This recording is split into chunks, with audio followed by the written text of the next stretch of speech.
Walk out. He walked out on his wife. Specifically, psychologists define self-talk as verbalized thoughts directed toward yourself or some facet of your life.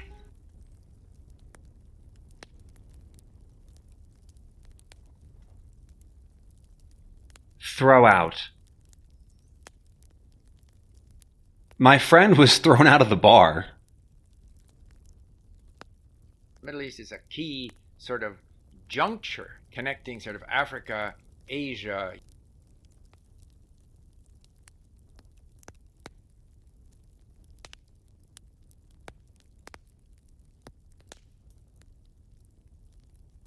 Get on with.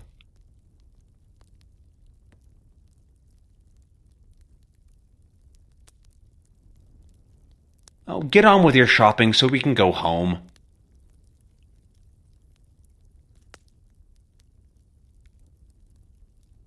The rest of the universe outside of it is vastly larger and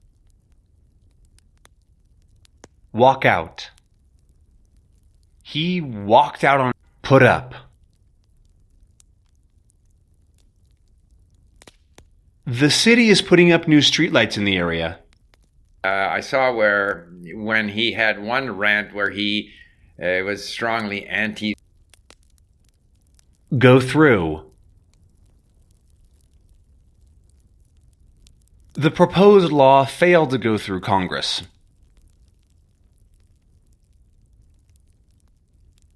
That's his shtick, and it seems. Come out.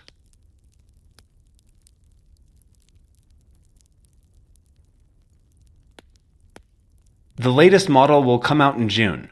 Broke their dominant arm and ended up having to learn to write. Sort out. I'll need a few days to sort out my thoughts. Get on with. Oh, get on with your shopping so we can go home.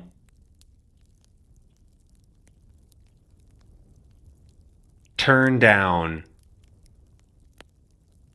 Hey, can you turn down the music a little bit? Put up. The city is putting up new streetlights in the area. However, the frequency declines very quickly.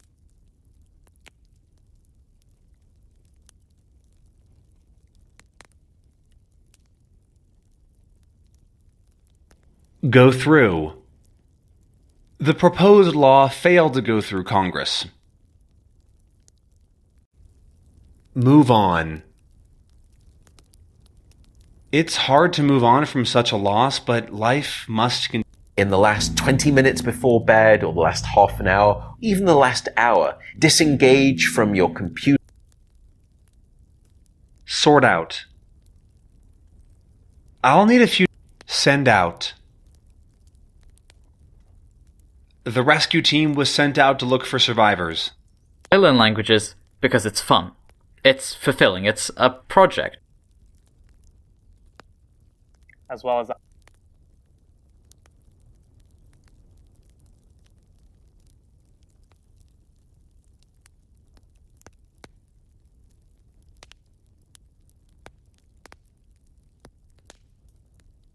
Turn down. Hey, can you turn down the music a little bit? On fire. How much do you charge to put it out? It'll be $10,000. What's your credit card number? Economics is not the study of.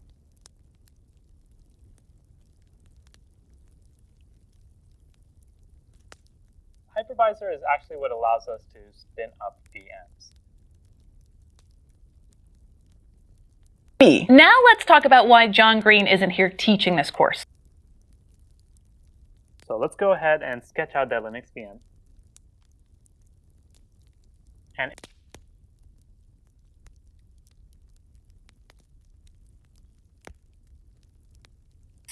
But before you decide to so that really bloats it out. In fact, I think the smallest Node.js VM that I've seen out there is 400 plus megabytes.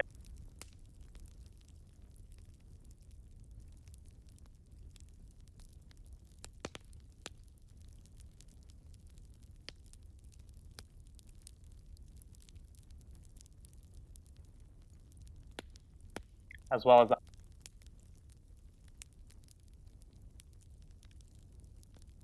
Thanks for tuning in for this broad overview of This World in Arms is not spending money alone.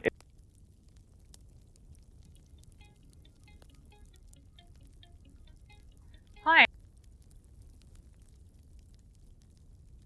Every gun that is made, every warship launched, every rocket fired signifies, in the final sense, a theft from those who hunger and are not fed. You may hear people use Scrum and Agile interchangeably. Let's spoil it. So let's go ahead and sketch out that Linux VM. And all of economics. First, the idea of scare. Trying my best and trying to write legibly, my first day of writing 100 random words with my left hand took over 30 minutes.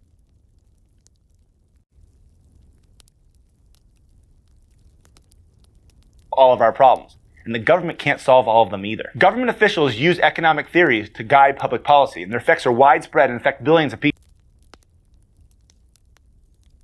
Thanks for tuning in for this broad 31 minutes, 4 seconds. Which felt like forever, honestly. Like, my hand was cramping up so bad. Got plenty more random paragraphs.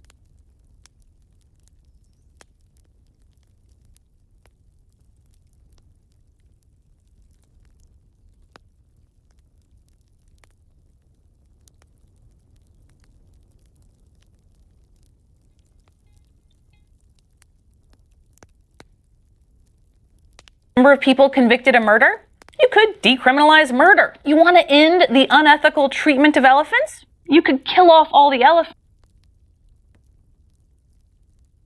Because of that, but rather results will be more dictated towards sheer writing skill improvement.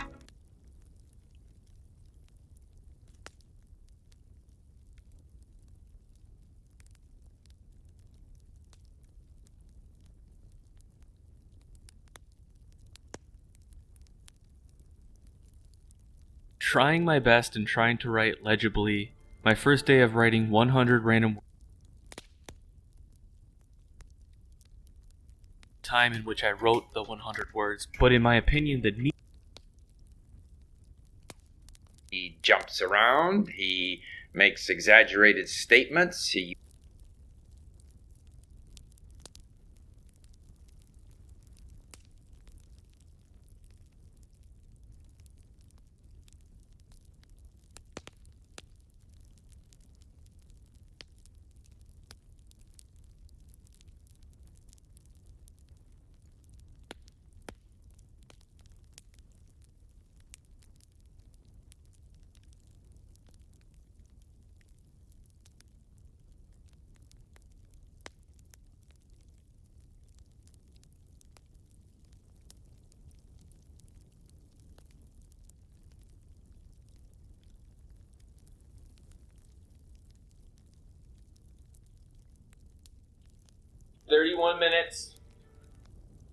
He jumps around, he makes exaggerated statements, he uses a lot of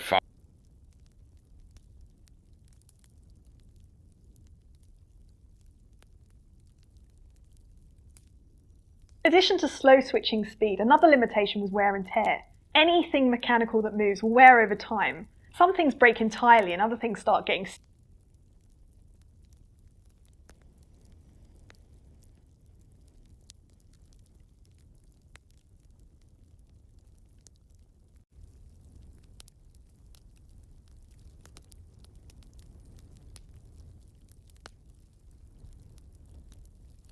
language skills. But overall, I think writing is something that's perhaps neglected.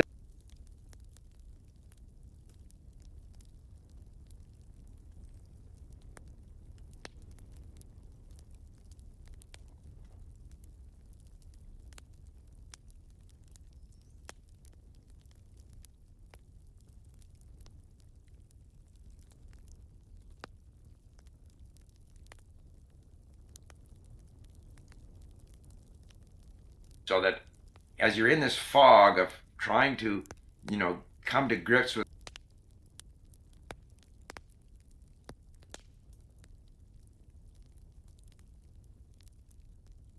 And I think too often in today's world, it's more a matter of saying something, outrageous. And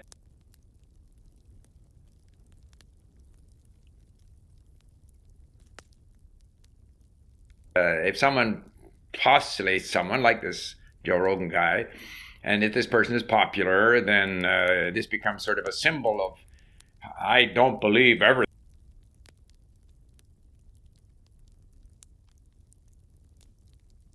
Hold on. Hold on to the railing while walking down the stairs.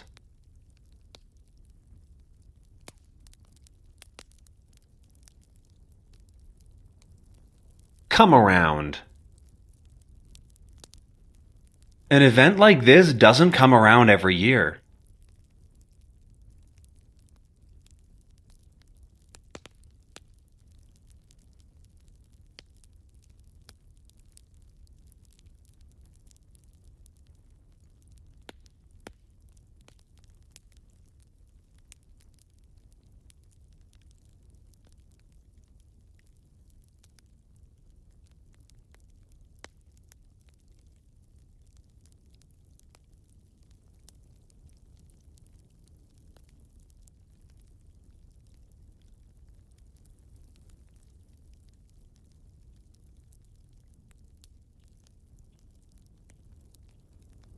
Stand out. His red hat made him stand out in the crowd. And what you're looking for, and decide whether the new fad really suits your needs.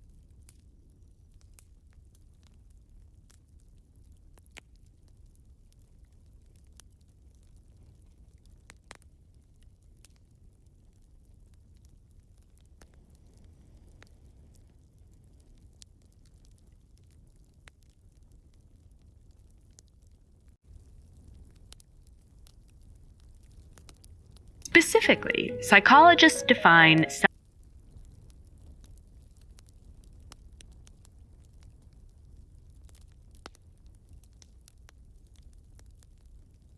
Middle East is a key sort of juncture connecting sort of. Send out. The rescue team was. However, the frequency declines very. You may hear people use Scrum and Agile interchangeably. Throw out. My friend. But before you just Walk out. He walked out on his wife.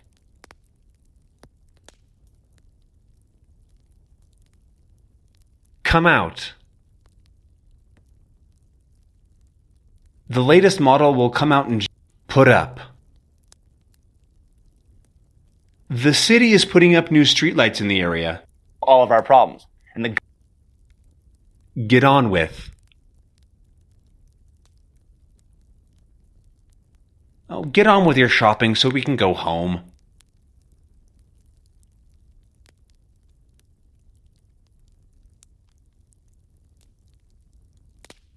Go through. The proposed. Get on with. Oh, get on with your shopping so we can go home. Sort out. I'll need a few days. As well as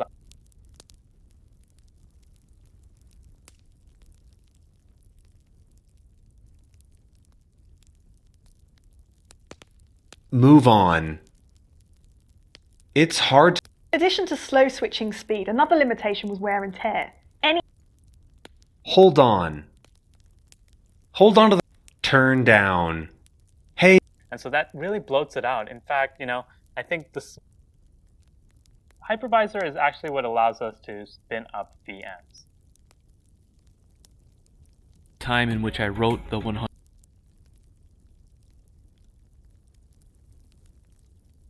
So let's go ahead and sketch out. Thanks for tuning in for the. But before you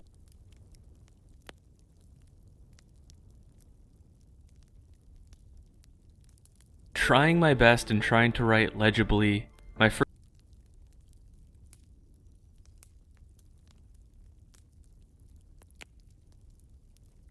$31 21 minutes.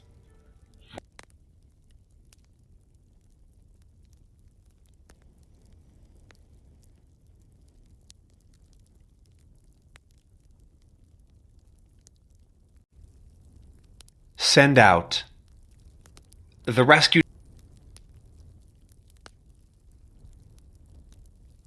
Get on with. Oh,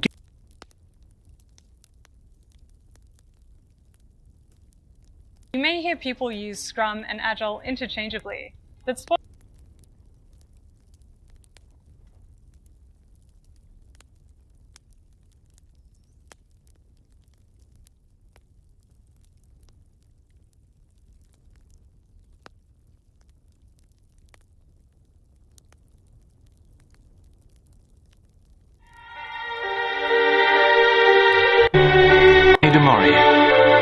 Retold by Margaret Tarn. Chapter 1. I begin my story. My father and mother died before I was 2 years old. I cannot remember them. My father died first, fighting in the war against the French in 1815. My mother died a few months afterwards. My cousin Ambrose, who was 20 years older than me, became my guardian. He looked after me as if I was his son. From the beginning, I loved Ambrose more than anyone else in the world. Ambrose Ashley was a rich, unmarried man. He lived in a beautiful old house in the west of England. The house was near the sea, and there was farmland all round it. The house, the land, and the farms around it had all belonged to the Ashley family for many years. The house was full of pictures, books, and many beautiful things. Ambrose was a gentleman of leisure. Leisure. He was not a businessman. But he took good care of all the people who worked on his land. He knew them all by name. Everyone on the estate loved Ambrose as much as I did. Ambrose was a shy man, with many unusual ideas. He looked after me himself, and would not have a woman in the house to help him. But he was friendly with the people who lived in the other big houses in the district. Some of his neighbours did not understand Ambrose, but they all liked him. As I grew older, Ambrose and I became more like brothers. We were both tall, shy men, with long arms and legs and big feet. We both had thick, curly hair, although Ambrose's hair was darker than mine. We enjoyed doing the same things. We often rode our horses through the beautiful woods and fields near the house. When the weather was good, we sailed our boat on the sea, fished or swam. There were no female servants in the Ashley house. Ambrose said he did not want women in the house. And as I grew older, I agreed more and more with his ideas. The big house was not very clean or tidy, but it was comfortable, and we both loved it. The servants looked after us well, and the food and wine were always good. Ambrose and I often sat together after dinner, drinking wine in the light of our candles. Then we sat in the library beside a bright fire. The walls of the library were covered with shelves full of beautiful books. On Sundays, we always went to church. After breakfast, the carriage took Ambrose and me Carriage. to the church in the village. All the servants came to church too. On Sunday evenings, we had an early dinner. Usually, some of our neighbours would eat with us. When I was old enough, Ambrose taught me how to look after his land and his people. I was his heir. Heir. The house and the land were going to be mine when Ambrose died. But I never thought that Ambrose would die. We both expected that he would live for many years. Our days together passed in a calm happiness. But sometimes changes come into people's lives that they do not expect. Things happen to us that we can do nothing about. My dear cousin Ambrose is dead. That is why I'm writing this story. My cousin Rachel is dead too. And who was my cousin Rachel? You must read my story to find the answer to that question. I know who killed Rachel, but I do not know how my dear Ambrose died. Was he killed too? I shall never be able to answer that question. I shall never know the answer. Perhaps you who are reading this can decide. You must be my cousin Rachel's judge, and mine too. I, Philip Ashley, am I'm only 25 now. Most of my life is in front of me. But the only people I shall ever love are dead. I cannot live with my thoughts any longer. I must write down everything that happened. Everything about Ambrose, my cousin Rachel, and myself.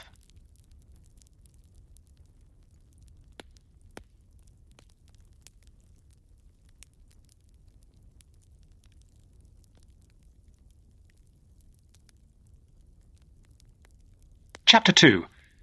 News from Italy. Ambrose and I lived in Cornwall. It is often cold and damp in winter there. Damp.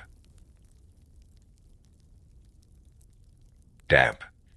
Rain falls nearly every day, and the sea looks rough and grey. Rough.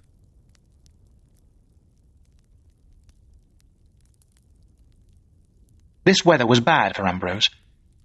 By the time he was 40 years old, he was walking with a stick, and his hair was turning grey. His doctors told him that he must go abroad every winter to a drier country. If he did this, he would become stronger, and he would live to be a healthy old man. I was 22 when Ambrose went abroad for the third winter. I had left university, and I was old enough to look after the estate by myself. This time, Ambrose was going to Italy. He wanted to see the beautiful gardens of Rome and Florence. Ambrose loved his own gardens, and everything he planted grew well there. Now he was planning to bring back many unusual plants and trees from Italy. The evening before Ambrose left for Italy, we sat together in the library as usual. We were both smoking our pipes, and our long legs were stretched out in front of us. We were wearing old, comfortable clothes, and the fire was burning brightly. The dogs were sleeping at our feet. We sat in silence for a while, and then Ambrose said, "I wish you were coming with me tomorrow, Philip." "Why not?" I replied quickly. "I could soon be ready." "Yes, Ambrose, let me go with you." Ambrose smiled. "No," he said. "We can't both be away. Someone must look after the estate. Forget I asked you." "You are feeling well, aren't you?" I asked. "You haven't any pain?" "Of course not, Philip," Ambrose replied. "The trouble is that I love my home too much. I don't want to leave." Ambrose stood up and walked towards the windows. He pulled back the heavy curtains and looked out into the darkness. "You must promise to look after the gardens for me, Philip," he said. "What do you mean?" I asked. "You will be back here in the spring." "Yes, I will," Ambrose answered slowly. "Take care of things while I'm away, Philip. You are very young, but I need your help. You know that. And everything I have will be yours." Suddenly I felt afraid. "Ambrose, please let me go to Italy with you," I said again. "No, Philip, that's enough," Ambrose said with a smile. "Go to bed." That was all. We did not discuss the matter again. Early the following morning, Ambrose left for Plymouth, our nearest big Plymouth. port. He was going by ship to the south of France. From there, he would travel by coach to Italy. The weeks passed slowly for me. They always did when Ambrose was away. But I had plenty to do, and if I was lonely, I rode my horse into the nearest town or visited our neighbours. The first letter from Ambrose arrived in the middle of November. He was well and happy. The journey by ship had gone well. At Christmas, Ambrose wrote to say that he had reached Florence. It was in this letter that he wrote about his cousin Rachel for the first time. He told me that our family and her family were related. Rachel's father and mother were both dead. Rachel's husband, an Italian count, had died too. She lived alone near Florence in a big house called the Villa Sangaletti. Rachel had planted the gardens of the villa herself, and they were famous for their beauty.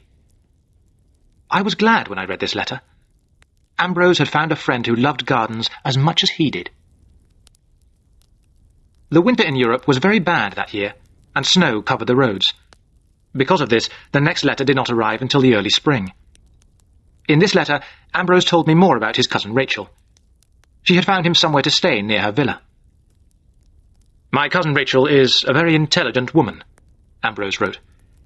"But thank God she doesn't talk too much. Her gardens are beautiful. The weather is getting warmer, and I'm spending a lot of time in them. My cousin Rachel is pleased to have an English friend, and I'm giving her advice about business matters. She has very little money. Because I've helped her, my cousin Rachel has helped me find many beautiful plants. I will bring them home with me. I was surprised by this letter. Ambrose had never shown any interest in a woman before, but I was glad that he was well and happy. There were a few more letters, but Ambrose did not say anything about returning to Cornwall. Then, at the end of April, I received a letter that changed my whole life. Dear boy, I don't know how to begin to tell you. My cousin Rachel and I were married 2 weeks ago. I do not know why she has chosen me, but we are very happy together. I love her, Philip, and I am sure you will love her too. She is kind and good. Tell our friends about my marriage, Philip, and remember, it will never change my feelings for you. Write soon and send some words of welcome to your cousin Rachel. I could not believe it. I took the letter out in the gardens and walked slowly down to the sea. I sat there and read the letter again. I felt lonely, angry, and very unhappy. I was already jealous of this woman, my cousin Rachel. I knew that my life would never be the same again. I told all the neighbours about Ambrose's marriage, but I did not speak to anyone about my feelings. To my surprise, all our neighbours were very happy at the news. "It's the best thing that could have happened. When are they coming home?" people said. But I did not know. Ambrose had not written anything about when he would come back. Our nearest friends were Nick Kendall and his daughter Louise. Nick Kendall was nearly 60 years old. He was my godfather. His wife was dead. Louise was a little younger than me, and people said she was pretty. We had known each other all our lives, and she was like a sister to me. The Kendalls were the first people I told about Ambrose's marriage. Nick Kendall was a lawyer. When he heard the news, he looked at me carefully. "You will have to start looking for a house, Philip," he said. At first, I did not understand. "What do you mean?" I asked in surprise. "Well, Ambrose and his wife will want to be together," Nick Kendall told me. "They may have children. I am sure Ambrose will buy you a house of your own, and you may get married yourself. There are many pretty girls in the district." He went on talking, but I did not hear what he said. I had never thought I would have to leave my home. I hated my cousin Rachel. What was she like, this woman who was completely changing my life? Was she pretty or plain? Old or young? In the middle of May, I received another letter from Ambrose. He said that he and my cousin Rachel were staying in Italy for the summer. I was so happy. Thank God, this woman was not going to come to the house yet. I began to enjoy life again. The summer passed and winter came. Ambrose did not return. He continued to write to me, but his letters changed. I began to feel that he was not happy. The summer and autumn were very hot in Italy that year. Ambrose was having terrible headaches. He had never had headaches before. But he said nothing about coming home. The second winter passed, and then the spring. Ambrose had been married for more than a year now. Many weeks passed, and I did not receive a letter. I began to worry. At last, a letter came in July, but it made me more worried than before. I got on my horse at once and rode over to Nick Kendall's house to show him the letter. The writing was so bad that we could hardly read it. Ambrose wrote to say that he had a terrible illness. He wrote about his fear of Italian doctors and of a man called Rinaldi. He also seemed to be afraid of his wife, Rachel. "These are the words of a very sick man," Nick Kendall said slowly. "A man whose mind is very disturbed. You do not know this, Philip, but Ambrose's father died of a tumour of the brain. In the last weeks of his life, he was sometimes like a madman." Disturbed.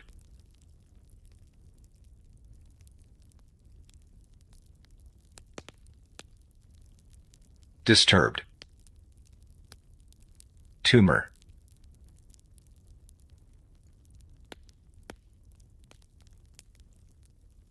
"I hope that Ambrose—" Then Nick Kendall looked at me and said, "I think you had better go to Italy, Philip.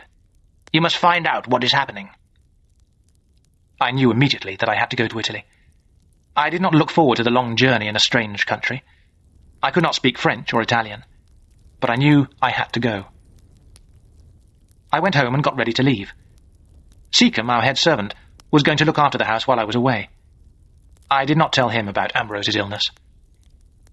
I was in the carriage ready to leave when a last letter arrived from Ambrose.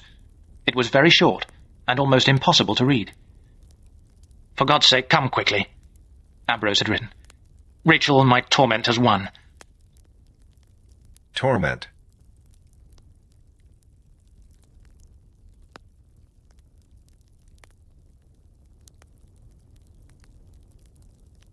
Torment. "I am dying. Come quickly, or it will be too late." I began my journey with a terrible fear in my heart. It was the 10th of July. I knew I could not reach Ambrose until the middle of August.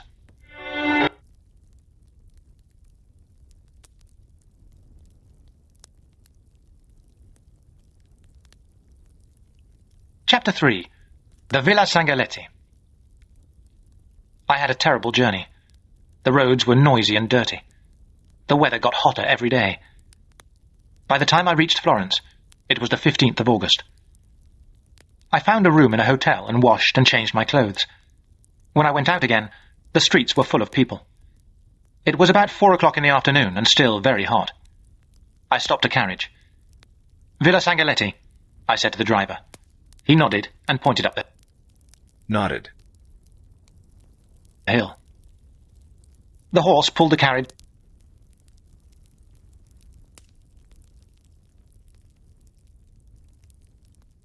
slowly up a long, twisting road. Twisting.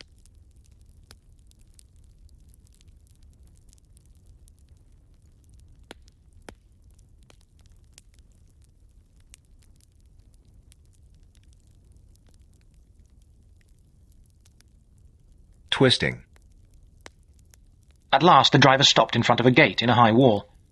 I made signs to him to wait. There was a bell beside the gate, and I pulled it hard. I waited a few moments, but no one came. I rang the bell again. I heard the sounds of a dog barking and a child crying. It was very hot. Then I heard footsteps, and the gate slowly opened. A servant woman stood in the gateway. There was a long, wide path behind her. It led to the villa. "Villa Sangaletti? Signor Ashley?" I asked. The woman tried to shut the gate, but I pushed past her. "Are you Signor Ashley's son, Signore?" he asked. "No," I said. "I'm his cousin. Tell me quickly, is he at home?" "You are from England, Signore?" the man asked slowly. "You have not heard the news.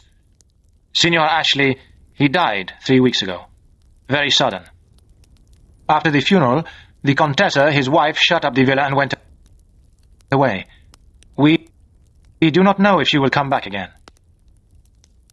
I did not say anything. There was nothing I could say. "Signor," the man said kindly, "I will open the villa for you.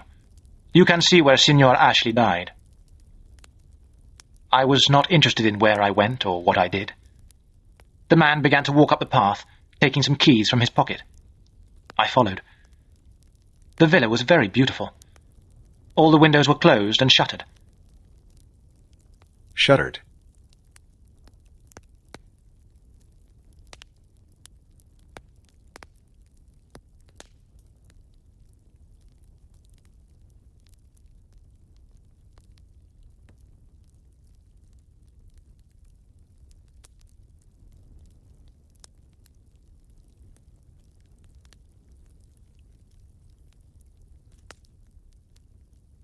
Shuttered. The man opened the big door. He and the woman began to open the shutters. The rooms were large. Shutters.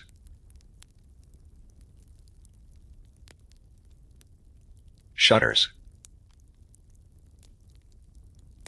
And the air was dry and dusty. "The Villa Sangaletti is beautiful, Signore. Very old," said the man. "The Signor Ashley, this is where he sat. This was his chair." I looked at the chair. I could not think of Ambrose in this house, in this room. I went to the window. Outside there was a little courtyard. Courtyard.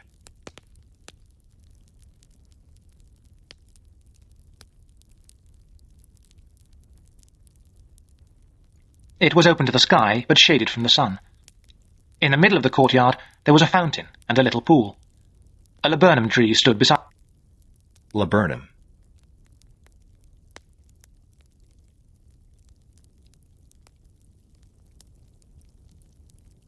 Laburnum. Beside the pool. Its golden flowers had died, and its small green seeds lay on the ground.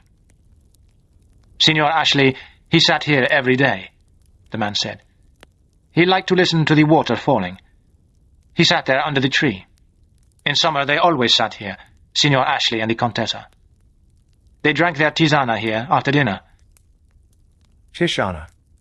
Day after day, always the same. It was very cool there in the courtyard, and very, very quiet. I thought of how Ambrose had lived at home, walking, riding, always cheerful and busy.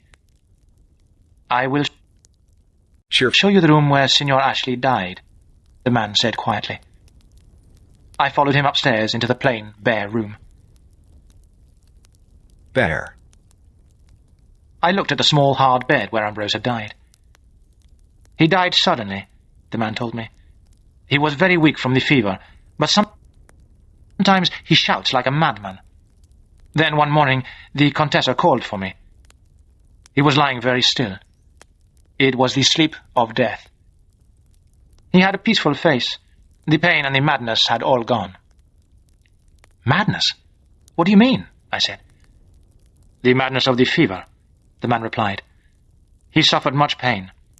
Sometimes I had to hold him down in his bed. Then came the fever and the madness. I tell you, signore, it was terrible to see.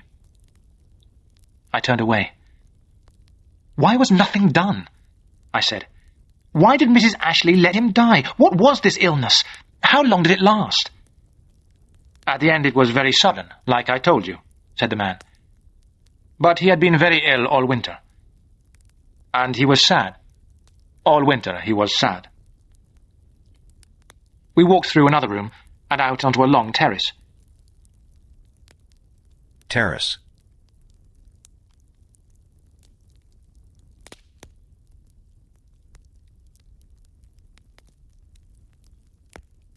Terrace. In front of us were the most beautiful gardens I had ever seen. I think, the man said slowly, that the Contessa will not come back again. Too sad for her. Signor Rinaldi told us that perhaps the villa will be sold. Who is Signor Rinaldi? I asked quickly. He arranges things for the Contessa, the man replied. Money, business, everything. I give you his address. He speaks English very well. He closed the shutters. We walked downstairs again and stood by the big door. What happened to his clothes? I asked. Where are his books, his papers? The Contessa took everything with her. And you don't know where she went? I asked. The man shook his head. She has left Florence. That is all I know. Signor Ashley was buried here in Florence, signore. Then the Contessa left. The woman suddenly spoke to her husband and opened a chest near the wall. She came back carrying a big straw hat. Straw.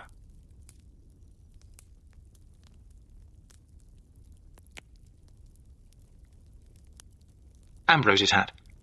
The hat that he had sometimes worn at home in the sun. The woman gave it to me, and I stood there with it in my hands. Take it with you, signore, the man said softly. It is yours now.